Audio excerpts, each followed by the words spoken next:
Assalamualaikum warahmatullahi wabarakatuh. Kembali lagi bersama kami Lingkup Pos Online dalam podcast Ngopi Ngobrol Soal Pilkada. Nah, alhamdulillah pagi ini kami bersama dengan Pak Suhada. Assalamualaikum Kak. Waalaikumsalam warahmatullahi wabarakatuh. Enak panggil kakak tuh ya? Ya siap. Ya, ini Kak Suhada ini adalah Ketua DPD PKS Kota Lubuk Linggau atau Partai Keadilan Sejahtera, yang juga anggota DPRD Sumatera Selatan. Beliau juga pernah menjabat di anggota DPRD Musyarawat dan juga Kota Lubuk Linggau. Oke Kak, jadi mungkin santai Kak ya, kita langsung Kak ya. Jadi mungkin kita review dulu Kak. Jadi kita review bagaimana PKS dalam pemilu kemarin, Februari, pemilu 2024. Ya, pemilu 14 Februari 2024 kemarin.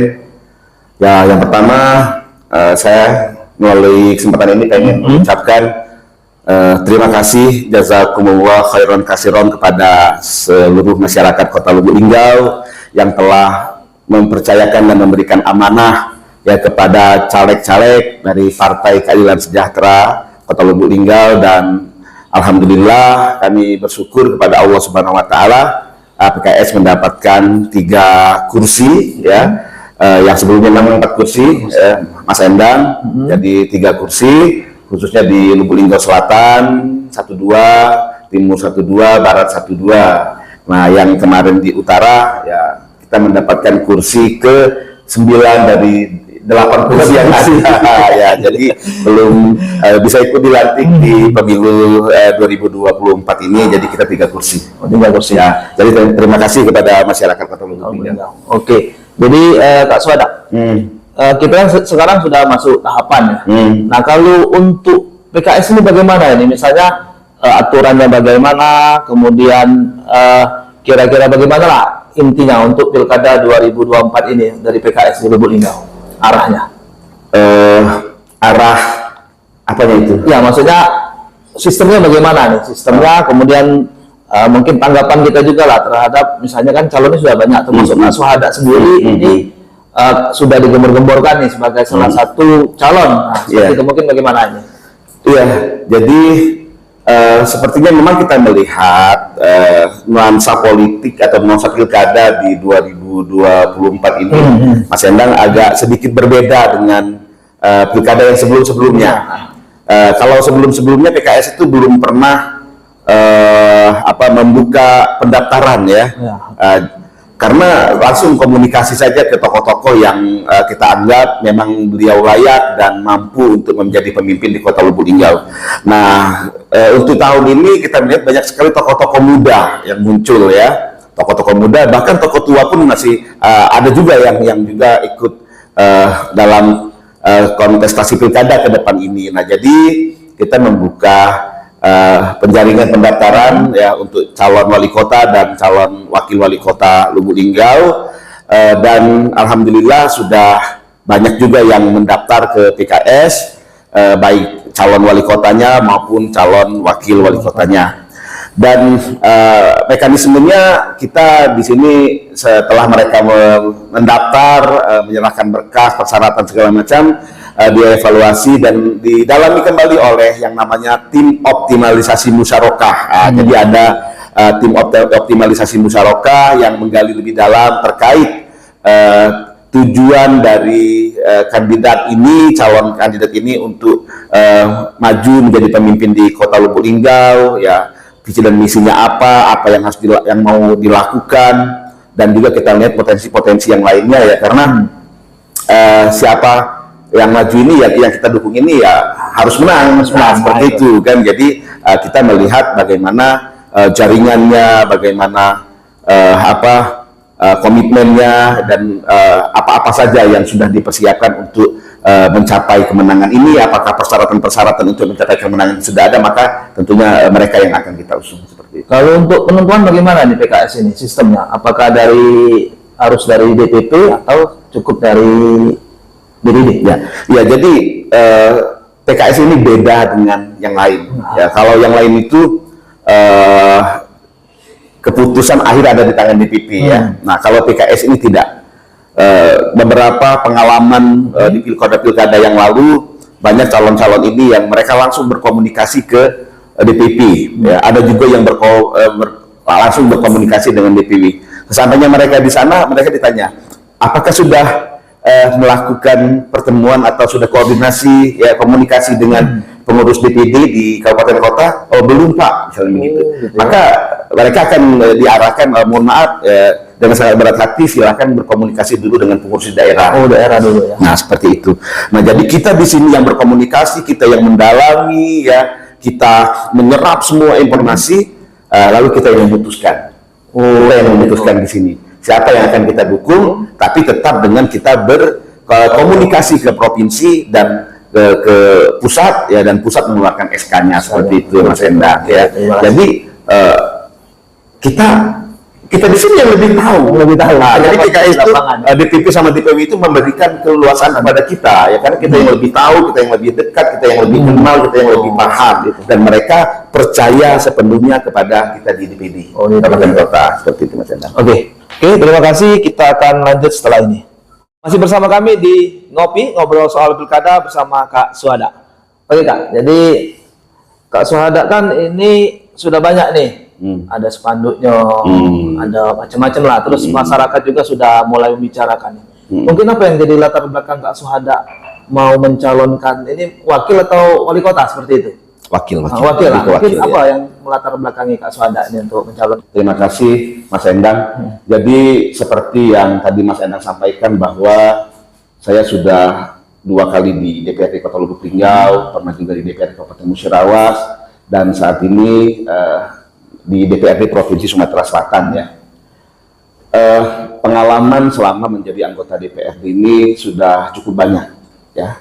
Namun saya merasakan bahwa untuk bisa lebih banyak berkontribusi, lebih banyak memberikan manfaat, ya, kepada masyarakat itu, sepertinya saya harus menjadi seorang pengambil kebijakan juga, ya, atau di eksekutif.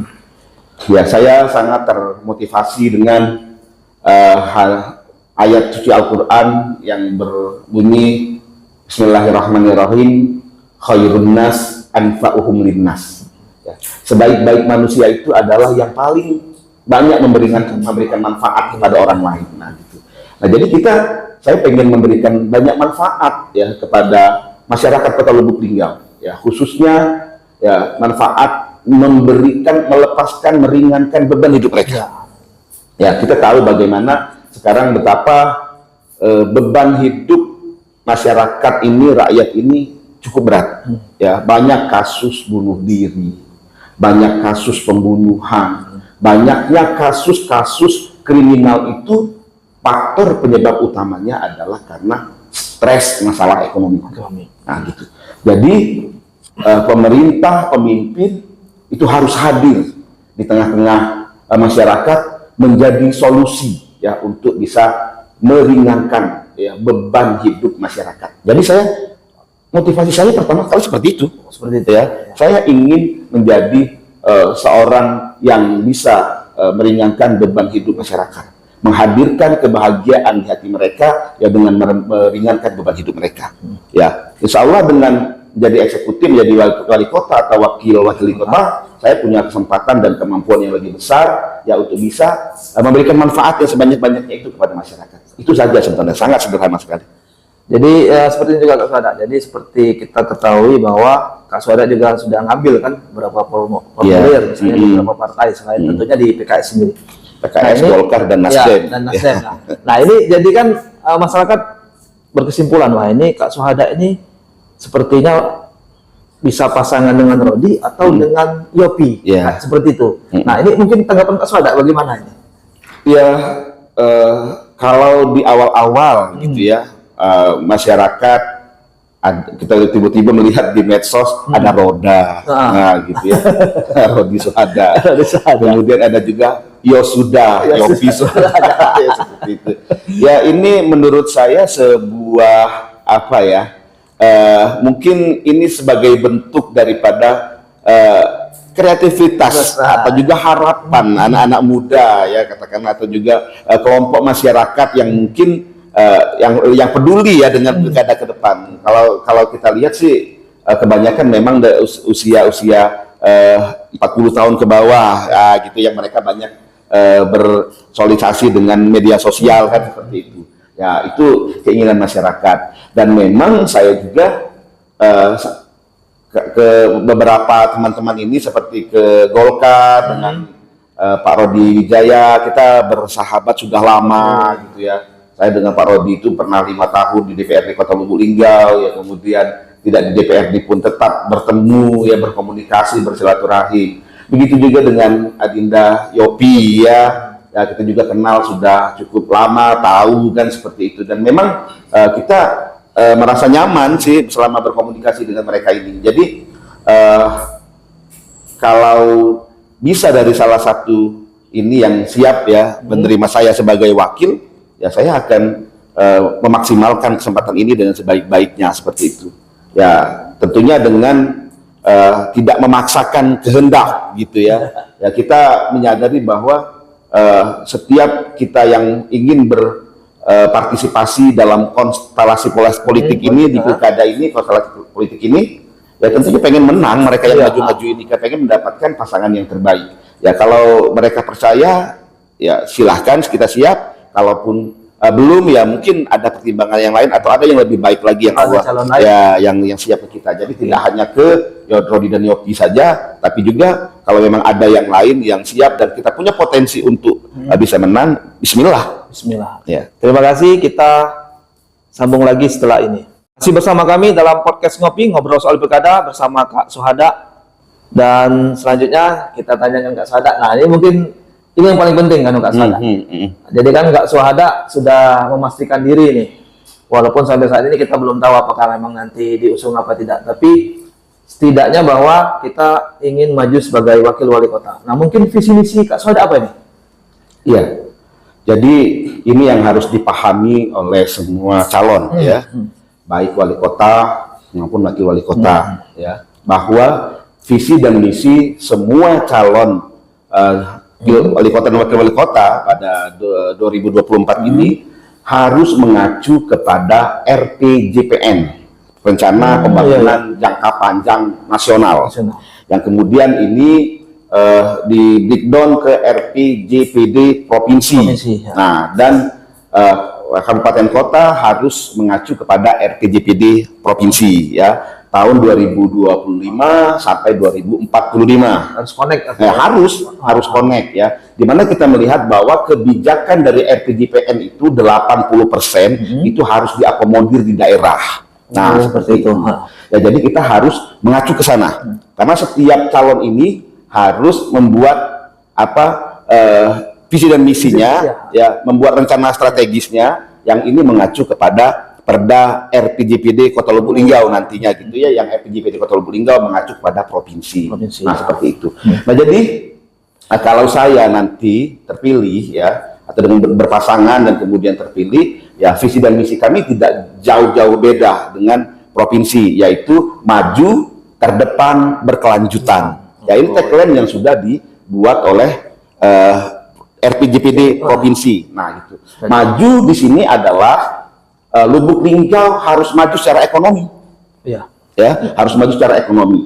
Kemudian terdepan, nah terdepan ini Kota Lubuk Linggau ini harus menjadi kota yang terdepan dalam kebijakan-kebijakan ya, dalam pembangunan. Nah kemudian berkelanjutan, ya artinya bagaimana pemimpin yang ada sekarang ini ya, yang ke depan oleh yang menjadi wali kota Lubuk Linggau ini bisa mewarisi ya kepada generasi-generasi penerusnya selanjutnya ya, untuk bisa melakukan pembangunan di masa-masa yang akan datang. Artinya harus terjaga Kota Lubuk Linggau ini ya, sungainya harus terjaga, hutannya harus terjaga ya, semuanya harus terjaga. Nggak bisa kita sembarangan saja ya melakukan pembangunan di sini tanpa mengacu kepada RPJPD dan RPJPN ya, seperti itu. Karena 2045 itu Indonesia emas ya. Artinya ada masa 20 tahun.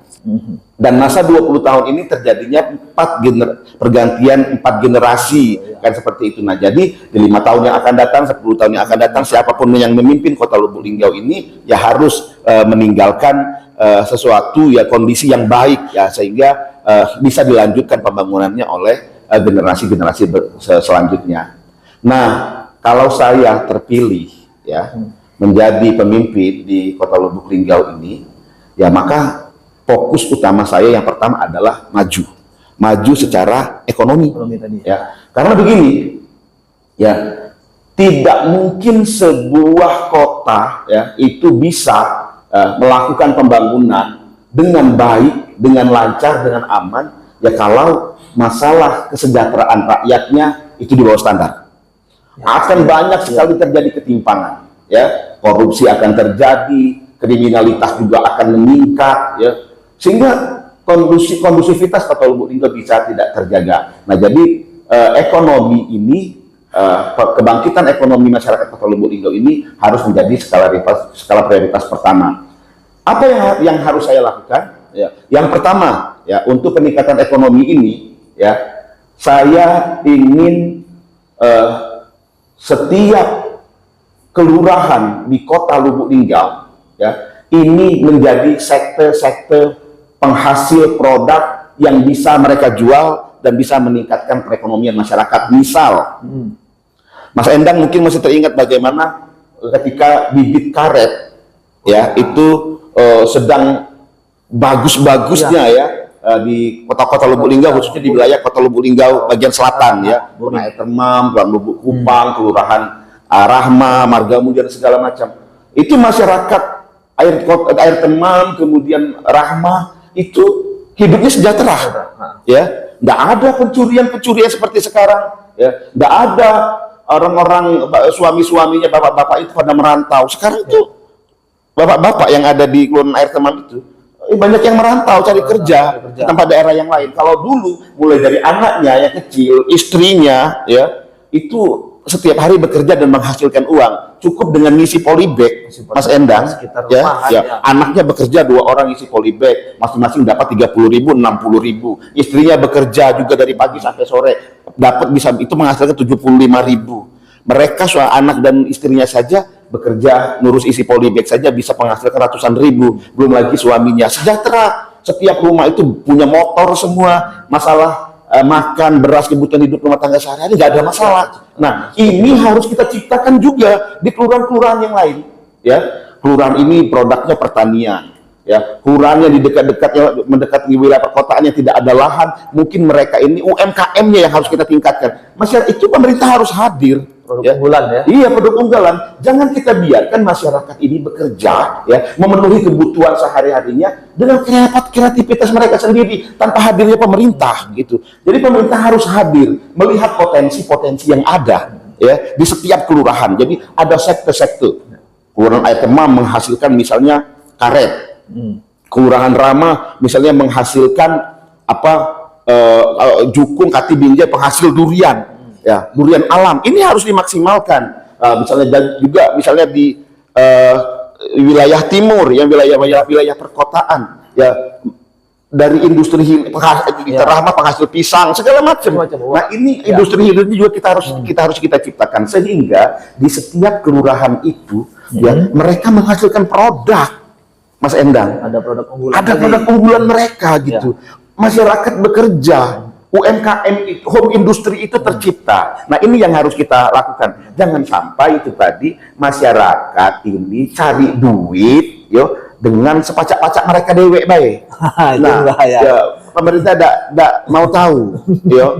Dulu salah satu kesepakatan kami gitu ya dengan Pak Wali, nah gitu. Itu ada bantuan permodalan yang akan kita berikan kepada masyarakat melalui masjid loh. Oh itu program. Jadi biar masyarakat ini bagus dulu Pak Wali, cuman ya mungkin karena kondisi apa ini belum terlaksana. Jadi di masjid itu masyarakat yang aktif sholat ke masjid, ya mereka punya potensi usaha itu dikasih modal. Jadi melalui masjid. Ya itu. Jadi tapi duitnya dari mana? Dari Pemkot. Ya, dan pengawasannya dilakukan oleh masjid dan tokoh-tokoh masyarakat yang ada di situ seperti itu, sehingga masyarakat ini Mas Endang ya mereka merasa ada pendampingan ya, ada yang membantu ya dalam mencari ekonomi. Jadi maju, terdepan dan berkelanjutan ini harus dihadirkan oleh pemerintah. Ya, pemerintah harus hadir ya gitu ya. Jadi kita melakukan ada 3 hal yang kita lakukan transformasi. Harus ada perubahan ini. Yang pertama transformasi sosial. Yang kedua ekonomi ya, transformasi ekonomi. Yang kedua transformasi sosial, dan yang ketiga transformasi tata laksana. Ini harus dilaksanakan jika ingin Kota Lubuk Linggau ini menjadi kota yang maju, terdepan dan berkelanjutan. Ya, seperti itu Mas Endang. Oke. Jadi mungkin ini tadi ya programnya kita tadi kan 3 itu kan yang pasti tadi. Nah, mungkin ini terakhir ya Kak Suhada. Ini kan kita sudah masuk namanya tahapan pilkada ini. Biasanya kan seperti kita tahu lah ini ya banyaklah yang saling menjelekkan dan sebagainya mungkin. Nah, mungkin ini pesan-pesan Kak Suhada lah mungkin untuk masyarakat, untuk stakeholder terkait, kemudian untuk para calon. Nah, bagaimana ini pesannya mungkin agar pilkadanya lebih bermutu lah di Lubuk Linggau. Ya, jadi kepada saudara-saudara saya, masyarakat Kota Lubuk Linggau, kepada para stakeholder ya, para PNS mungkin katakanlah, ataupun para pejabat-pejabat di Kota Lubuk Linggau dan juga para kandidat, pilkada yang akan kita ikuti ke depan ini ya adalah sebuah kesempatan emas ya bagi kita untuk bersama-sama ya memilih pemimpin yang baik, memilih pemimpin yang amanah. Semuanya bagus, semuanya amanah. Tapi dari sekian banyak ini memang ada yang mereka berkomitmen secara tulus, secara ikhlas pengen mengabdikan diri mereka ke Kota Lubuk Linggau. Tidak semata-mata Mas Endang hanya ingin menjadi seorang pejabat ya. Nah, jadi mari kita ikuti prosesi pilkada ini dengan riang dan gembira ya. Kita ikuti dengan bahagia ya, tanpa ada hoax, tanpa ada fitnah, ya, tanpa ada hal-hal yang kemudian bisa memecah belah persatuan dan kesatuan kita. Ya, mari kita bisa menahan diri untuk tidak melakukan hal-hal yang bisa menyakiti perasaan orang lain, membahayakan orang lain dan juga membahayakan diri kita sendiri. Ya, tentunya dengan apa? Tentunya mari kita jalani semua ini dengan hati riang, gembira dan bahagia. Insya Allah jika kita lakukan itu dengan sepenuhnya, maka kita akan bisa menjalani proses ini dengan sebaik-baiknya, dan semoga Allah Subhanahu wa Ta'ala memberikan pemimpin kepada kita, pemimpin yang benar-benar ingin bekerja ya, membangun Kota Lubuk Linggau dan mensejahterakan masyarakat Kota Lubuk Linggau. Amin, amin. Oke, Kak Suhada, terima kasih atas waktunya. Sama-sama Mas Endang. Oke, demikianlah podcast Ngopi hari ini bersama Kak Suhada. Kami akhiri. Wassalamualaikum warahmatullahi wabarakatuh. Waalaikumsalam warahmatullahi wabarakatuh.